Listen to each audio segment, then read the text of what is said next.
Hello, everybody. I want to talk a little bit about the Cold War in Asia. When we talk about the Cold War in Asia, there's probably three main things to look at. The first is the Chinese Civil War, and this goes way, way back to actually before World War II officially broke out.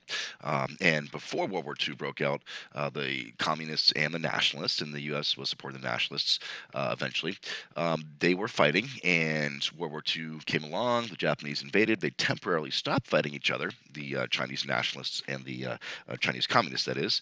And then they tried to fight back against Japan. And then finally, after World War II came to an end, the nationalists, who were led by Zhang Yeshi, who you might also refer, he might also be referred to as Chiang Kai-shek. He led the nationalists, and the communists were led by Mao Zedong, who is also known as Mao Zedong. And they resumed their war for control over China. Long story, back and forth, but eventually, after years and years, the communists eventually won and took control over mainland China. And the nationalists fled to Taiwan, which was formerly known as Formosa. And we look over here, obviously that's China. This is Taiwan, South China Sea, and they are very, very close together, obviously. Now, because the United States had backed the nationalists for quite some time, for years and years and years, there was a frosty, to say the least, relationship with China for quite some time. In fact, it wasn't until Richard Nixon became president that a U.S. President actually visited China, and it was considered extremely, extremely groundbreaking. Vietnam's independence also, now the Vietnam War comes a lot later, but the quest for Vietnam's independence obviously eventually leads to the Vietnam War. Now, during World War II, obviously the United States had promoted freedom and independence as the main goal of World War One. After the end, I'm sorry, World War One, I meant World War II. My fault. Apologize for that. After the end of World War II, Ho Chi Minh, who was the popular leader of not of the actual country of Vietnam, but a popular leader within Vietnam, um, asked the USA for help in becoming independent. And you would think, okay, well, sure, the United States had said this whole time that this whole war is for freedom, democracy, independence, all that stuff. And we've been saying that for years in the United States. But unfortunately, despite the United States promises to make the world safe for democracy, the USA instead chose to restore French control of Vietnam. Can you just imagine the shock that people from Vietnam must have had, especially Ho Chi Minh? Was the United States, you said for years and years and years that you were against this, and then all of a sudden you turn around and you give Vietnam back to France? That's completely opposite of everything you said. And they had a very good point, because it was completely opposite everything the United States said and it stood for. Well, what was the reasoning? Well, according to the United States, the logic was that the United States needed to have France on their side for the impending Soviet threat, meaning that the United States figured the Soviet Union at some point was going to invade Western Europe, and it was more important to have France on the Western side in order to resist the Soviet threat than it would be to have Vietnam being independent.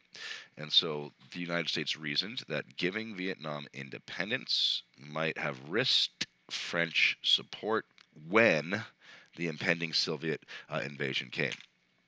Well, no Soviet invasion came, at least not to Western Europe, but Vietnam back in the control of the French. Then, of course, we have the Korean War, which I guess technically is still going on. There's never been an official peace treaty. There's been a ceasefire that's been held for quite some time. But again, when World War II came to an end, the Soviet Union was occupying the northern part of the Korean Peninsula. Now, the USA and their troops had occupied the southern peninsula of Korea.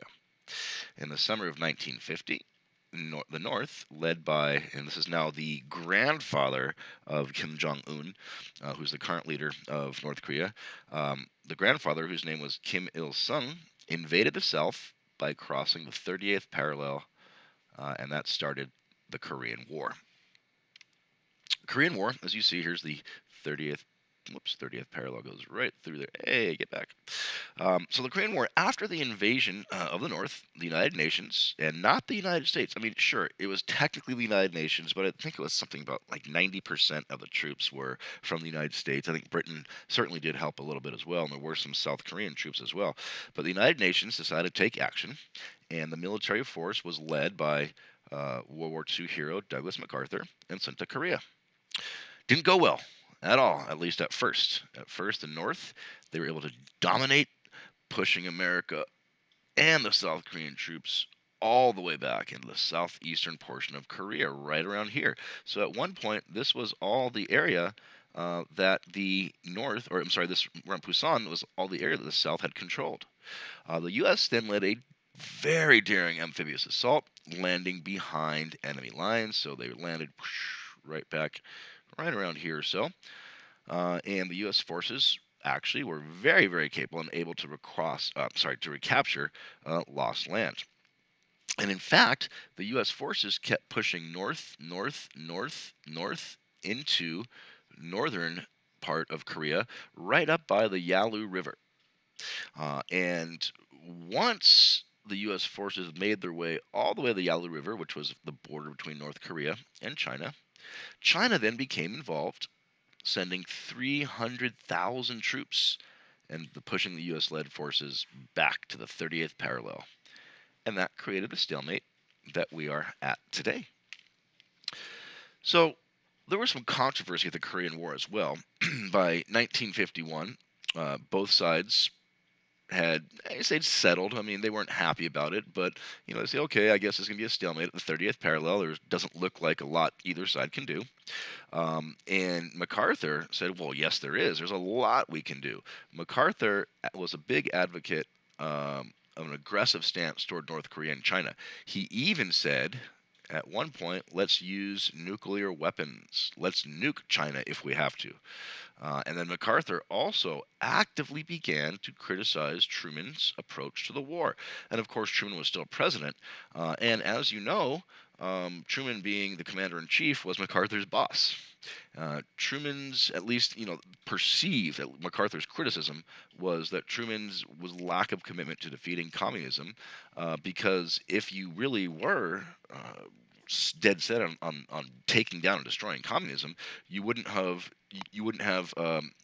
at least from MacArthur's standpoint, appeased China. Now, you people very much disagree if it was, who was right. Was Truman right? Was MacArthur right? Was neither? I mean, that's a legitimate debate that's worth having. But in the end, of course, the commander in chief Truman fired MacArthur, and he was replaced. Now, in 1953, both sides agreed to a ceasefire. Remember, not a peace treaty. No peace treaty was ever signed.